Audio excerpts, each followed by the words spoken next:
Getting started with the Uber app. Open the Uber app and log in or create an account. Make sure your location services are enabled so the app can find your pickup spot. The map will show your current location, which you can adjust if needed.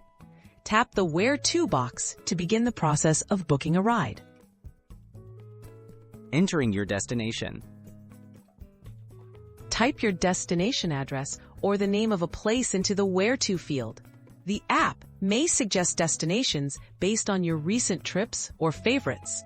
Once selected, you'll see a map with the route and estimated trip time. Confirm the pickup and drop-off locations are accurate before proceeding. Choosing your vehicle option. Review available ride options such as UberX, Comfort, XL, or other services based on your needs and local availability. Each option displays estimated arrival times and fares. Tap the vehicle type you prefer for your ride. If you need extra space, choose a larger vehicle like Uber XL.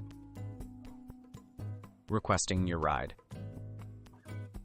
When you're ready, tap the Confirm or Request button to book your ride. The app will search for a nearby driver and match you as soon as possible. You'll see the driver's photo, vehicle details, and estimated arrival time. Make sure to keep your phone nearby for updates or calls from your driver. Tracking your driver and completing the ride. Watch your driver's approach in real time on the map. Check the license plate, car make, and driver's name before getting in for safety. During the ride, you can follow progress toward your destination. Once you arrive, payment is automatic, but you can rate your driver or add a tip if you like.